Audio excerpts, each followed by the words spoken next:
Здравствуйте, ученики, а также родители. Я начинаю видеоуроки по русскому языку для учащихся 3 класса, учеников 3 класса. Урок 57. Вода – это жизнь. Мен кәсіби мұғалім емес, бірақ та ата-аналар мен оқушылардың сұрауы бойынша қайталау ретінде, оқушыларға көмек құралы ретінде орыс тілі пәнінен видео сабақтар жазу бастаудамын. Яғни біздің сондықтан түсіністік танытуларыңызды сұраймын. Урок 57. Вода – это жизнь. 57 сабақ. Су бұл өмір көзі. Давайте выполним первое задание. Открываем 71 страницу. Упражнение первое. Работа в парах. Яғни бірнеше адам болып жұмыс істеу, оқушы болып, бір-бірімізге сұрақ қою, сонда тапсырма беріледі. Вставьте текст, нужные слова: утоляет, кормит, дает, поит, лечит, стремится, доставать, течет. Үш нүкте көрсетілген сөздер тастап кеткен жерлерге осы сөздерден таңдап мағынасына сай қойыңыздар дейді. Давайте. Без нее нельзя прожить и дня. Она утоляет жажду. У себя отметьте эти слова. Кормит человека, дает жизнь полям и садам. Она поит человека и лечит его болезни. Она то паром стремится в облака, то льдами застывает на морозе, то жидкостью течет в реках и озерах. Именно ей наша планета Земля обязана возникновением и развитием жизни. Что это? Вода. Утоляет, кормит, дает, поит, лечит, стремится, застывает, течет. Вода. Молодцы. Теперь прочитаем еще раз. Без нее нельзя прожить и дня. Сусыз адам баласы бір күнде өмір сүре алмайды. Она утоляет жажду. А ол адамның сөлін қандырады. Кормит человека. Адамды тамақтандырады. Дает жизнь полям садам. Бау-бақшаға өмір береді. Она поит человека. Ол адамның шөлін қандырады. И лечит его болезни. И оның ауруларын емі. Она то паром стремится в облака. Ол буға айналып бұлттарға ұшады. То льдами застывает на морозе. Суық кезде ол қатып қар мен мұзға айналады. То жидкостью течет в реках и озерах. Болмағанса ол сұйық зат ретінде өзендер мен көлдерде ағады дейді. Именно ей наша планета Земля обязана возникновением и развитием жизни. Судың арқасында жер бетінде өмір пайда болды дейді. Бұл не дейді? Вода, су. Келесі. Найди в тексте слова действия. Яғни іс-қимыл көрсететін аттарды сөздерді табыңдар дейді. Без воды нельзя прожить. Прожить. Утоляют у нас в тексте.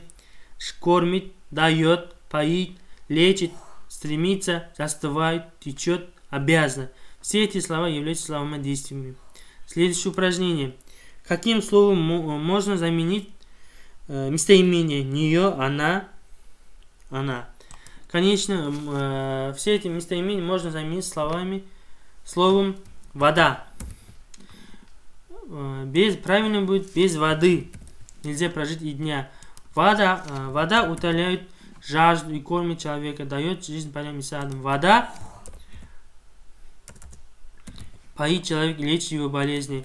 Вода то паром стремится в облака, то льдами застывает на морозе, то жидкостью течет в реках и озерах. Именно ей наша планета Земля обязана возникновением и развитием жизни. Что это? Вода. Молодцы. Следующее упражнение. Определи название водоема. Высота, скорость, пена, падать, шум. Будет у нас водопад. Камыши, лягушка, темная вода, запах, тонуть, болото. Прибой, песок, загорает, волны, солнце, будет пляж.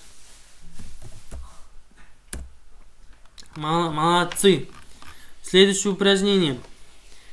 Подбери слова-помощники. Соленое, бесцветное, горькое, безвкусное, вкусное, пресное, жидкое, сладкое, газообразное, кислое, твердое. Төмендегі сөздерден мағынасына сай сөздерді қойыңыздар дейді. Вода по вкусу бывает какой? По вкусу бывает соленый, вкусный, безвкусный. По цвету вода бывает какой? Бесцветный, пресный. По состоянию вода бывает какой? Газообразный, жидкий, твердый. Давайте еще раз повторим. Вода по вкусу бывает какой? Вкусный, безвкусной, соленой. По цвету вода бывает бесцветной, пресной. По состоянию вода бывает, все вы знаете, у воды есть 3 состояния. Это газообразная, жидкообразная и твердая. По состоянию вода бывает газообразной, жидкой, твердой. Молодцы. Теперь выучим скороговорку. Проговаривай ее четко, быстро и отрывисто. Ехал грека через реку, видит грека в реке рак. Сунул грека руку в реку, рак за руку греку цап. Кто прочитал без ошибки, безошибочно? Молодцы. Следующее задание. Индивидуальное. Создай постер. На тему постера будем же воду беречь. Давайте в воде не позволим зря течь. А то ведь закончится может вода, и жизнь на земле прекратится тогда. Как нужно беречь? Что нужно сделать, чтобы беречь воду? Закрывать краны, не оставлять кран в состоянии открытым, экономить воду. Все это напишите в постере. И самостоятельно повторите весь пройденный на этом уроке материал. Если будут вопросы, в комментариях пишите. Я постараюсь отвечать на все вопросы. Спасибо, на этом урок закончился.